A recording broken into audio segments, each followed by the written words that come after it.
نماز پڑھنے والے اگر نماز کی روح سے آشنا ہو جائیں کہ یہ محض اوپر نیچے ہونے کی مشق نہیں ہے، بلکہ یہ اللہ کے حضور اپنی نیازمندی کا اظہار ہے، اپنے عجز کا اظہار ہے، تو پھر نماز ان کو وہ مقام دیتی ہے اور وہ شعور بخشتی ہے کہ جو بے نمازی کے نصیب میں کہاں۔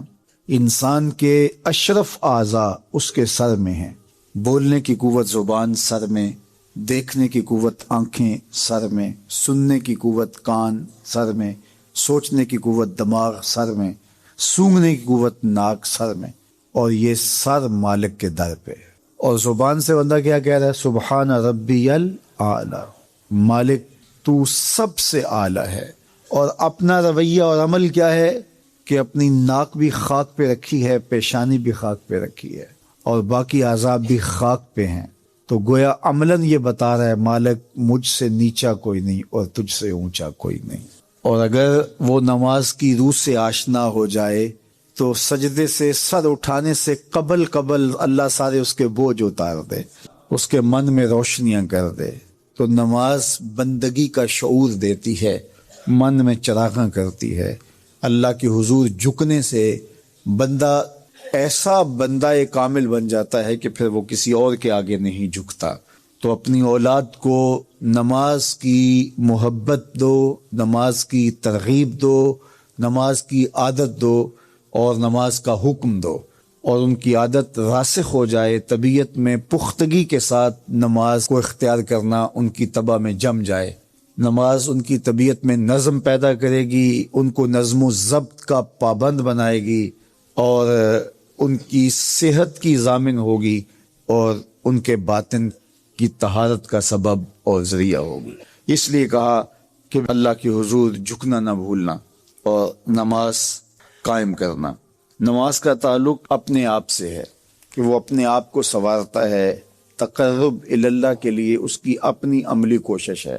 بندے اور خدا کا ایک ربط ہے نماز۔ اسی طرح یہ خیال کہ میرا مالک مجھے دیکھ رہا ہے، اس سے بھی تہذیب نفس ہوتی ہے، باطن کی تربیت ہوتی ہے۔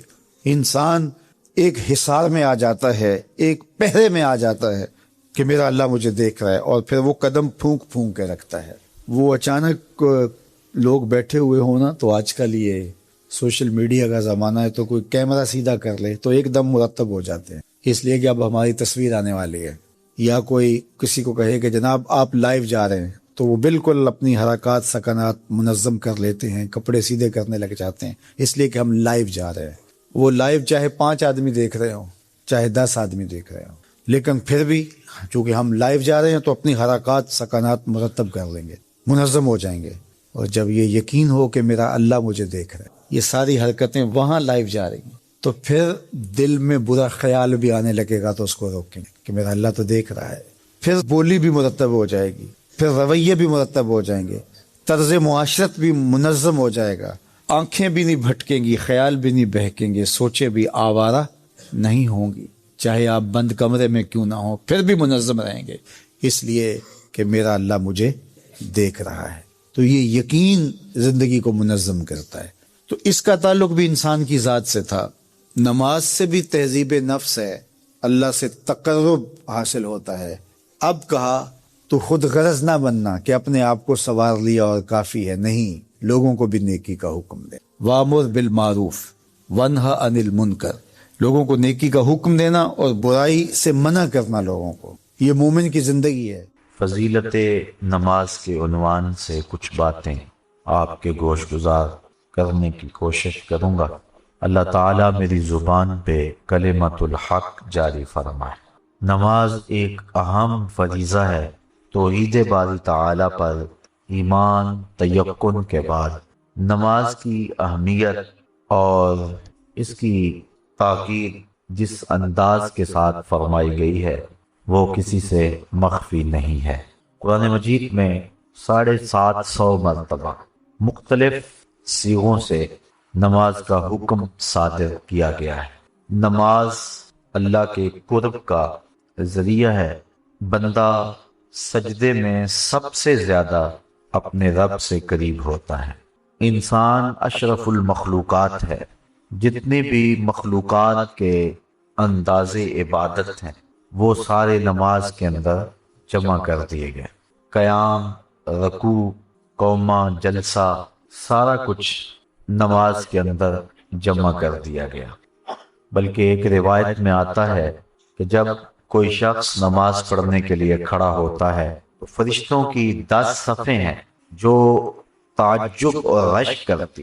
صاحب قوت القلوب شیخ ابو طالب مکی نے اس کا مفصل تذکرہ فرمایا ہے کہ کچھ فرشتے قیام میں ہیں، کچھ فرشتے قعود میں ہیں، کچھ فرشتے رکوع میں ہیں، کچھ فرشتے سجدے میں، کچھ تسبیح کر رہے ہیں، کچھ تحلیل کر رہے ہیں، کچھ استغفار طلب کر رہے ہیں، کچھ ثنا کرتے ہیں، کچھ درود پڑھتے ہیں اور کچھ دعا مانگ رہے ہیں۔ جو رکوع کرتا ہے وہ ہمیشہ رکوع میں ہے، سجدہ اس کا مقصود نہیں ہے۔ جو قیام میں ہے وہ قیامت تک قیام میں ہی رہے گا۔ جو تسبیح کر رہا ہے اس کا وظیفہ تسبیح ہی ہے۔ جو ثنا میں لگا ہے وہ ثنا کو ہی ساری زندگی قیامت تک اپنائے رکھے گا۔ جو استغفار طلب کر رہا ہے وہ استغفار میں ہی ہے۔ لیکن جب انسان نماز کے لیے کھڑے ہوتے ہیں تو یہ 10 صفیں جو فرشتوں کی ہیں یہ انسان پہ رشک کرتی، اس اعتبار کے کہ جو قیام میں ہے وہ کہتے ہیں کہ میری نماز میں تو صرف قیام ہے، لیکن یہ انسان کتنا خوش نصیب ہے کہ اس کی نماز میں قیام بھی ہے، رکوع بھی ہے، سجدہ بھی ہے، قعود بھی ہے۔ استغفار والے کہتے ہیں کہ میرے پاس صرف استغفار ہے، ثنا والا کہتا ہے کہ میرے پاس صرف ساری زندگی ثنا ہے، لیکن اس کی نماز میں ثنا بھی ہے، اس کی نماز کے اندر استغفار بھی ہے، اس کی نماز کے اندر دعا بھی ہے، اس کی نماز کے اندر درود بھی ہے، اس کی نماز کے اندر سلام بھی ہے۔ تو اس طرح فرشتوں کی جو 10 صفیں ہیں جو مختلف نوعیت کے طرز عبادت میں لگی ہوئی ہیں، تو حضرت انسان کی عبادت پر فرشتے بھی رشک کرتے ہیں کہ یہ کتنا اللہ کا مقرب ہے کہ اللہ نے اپنی عبادت کے سارے طریقے اور اپنے کو پکارنے کے سارے انداز ایک انسان کو عطا کر دیے۔ نماز اللہ کے قرب کا سب سے بڑا ذریعہ ہے۔ حضرت شیخ مجدد الفسانی علیہ رحمہ فرماتے ہیں کہ جو لذت نماز میں ہے وہ کسی اور جگہ موجود نہیں ہو سکتی ہے۔ نماز کی فضیلت، مجد و شرف، اس کا انداز اور اس کا آپ اندازہ اس سے لگا سکتے ہیں کہ نماز تو مجد و شرف اور فضل و کمال کا سبب ہے ہی، جو اذان ہے اس کی اتنی برکتیں ہیں کہ حضور نبی رحمت صلی اللہ علیہ وآلہ وسلم نے فرمایا المؤذنون اطول الناس اعناقا یوم القیامہ، قیامت کے دن سب سے اونچی گردنیں اذان دینے والوں کی ہوں۔ یہ حضرت معاویہ رضی اللہ تعالی عنہ سے مروی ہے۔ قیامت کے میدان کے اندر جب لوگ چلیں گے تو سب سے اونچی گردنیں مؤذن اذان دینے والوں کی ہوں۔ بلکہ ایک شخص حضور کی خدمت میں حاضر ہوا اور وہ عرض کرتا ہے کہ حضور مجھے ایسے عمل کی نشاندہی کیجئے کہ میں وہ عمل کر کے جنت میں داخل ہو جاؤں۔ تو حضور نے فرمایا کن مؤذنا، تو مؤذن بن جا، پنجگانہ اذان دیا کر۔ اس نے کہا لا استطیع، میں اس کی استطاعت نہیں رکھتا۔ وقت پر آنا، سب نمازیوں سے پہلے آنا اور وقت کا خیال رکھتے ہوئے اذان دینا یہ سب سے مشکل کام ہے۔ اس نے کہا کہ میں اس کی استطاعت نہیں رکھتا۔ فرمایا کن اماما، اچھا پھر تو امام بن جا۔ اس نے عرض کی لا استطیع، میں اس کی استطاعت بھی نہیں رکھتا۔ تو پھر حضور نے ارشاد فرمایا فقم بإزاء الامام، تو پھر امام کے پیچھے کھڑا ہو جانے والا ہو جا۔ تو اگر کوئی شخص جنت میں داخل ہونا چاہتا ہے تو ان 3 چیزوں میں سے ایک چیز اس کو ضرور اختیار کرنا پڑے، یا مؤذن بن جائے، یا امام بن جائے، یا امام کے پیچھے کھڑا ہونے والا ہو جائے۔ تو نماز کی جو فضیلت ہے وہ تو ہے ہی، اذان کی اتنی فضیلت ہے۔ کل قیامت کے دن مؤذن حضرت بلال حبشی کی قیادت کے اندر جنت میں جائیں گے اور ان کی گردنیں لوگوں سے بلند ہوگی۔ بلکہ نماز کے لیے ایک مؤذن تو اذان دیتا ہے، اس کی تو برکتیں ہیں ہی۔ ایک حدیث میری نظر سے گزری لا تسبوا الدین لأنه يوقظ للصلاة، فرمایا کبھی مرغے کو گالی نہ دینا، یہ تمہیں نماز کے لیے جگاتا ہے۔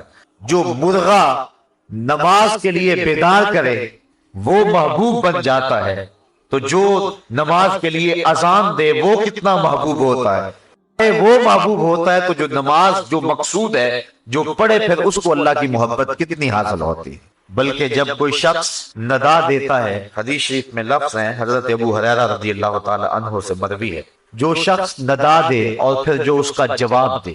حضرت بلال حبشی نے ندا دی، حضور کے ساتھ صحابہ تھے، جب حضرت بلال حبشی خاموش ہوئے تو حضور نے ارشاد فرمایا من قال مثل ھذا یقینا دخل الجنہ، جس نے یقین کے ساتھ جو بلال نے کہا ہے وہ جواب میں کہے، یعنی اذان کا جو جواب دے دے، فرمایا جو یقین کے ساتھ اذان کا جواب دے دے، فرمایا وہ سیدھا جنت میں جائے گا۔ ابھی نماز کی جو فضیلت ہے وہ ایک بہت بڑا امر ہے۔ اذان دینے والے کی جو برکتیں ہیں اور اس کو جو مجد و شرف ملتا ہے، اور اذان کی جو پکار پہ لبیک کہتا ہے، لوگ تین طرح کے ہیں۔ ایک وہ ہیں کہ جب اذان ملتی ہے تو وہ فوراً سارے کام چھوڑ کے نماز کی تیاری میں لگ جاتے ہیں۔ ایک روایت میں آتا ہے قیامت کے دن کچھ لوگ جن کے چہرے ستاروں اور موتیوں کی طرح چمکتے ہوں گے، وہ ظاہر ہوں، لوگوں کی ایک جماعت ہوگی۔ فرشتے ان کو پوچھیں گے تم کون ہو؟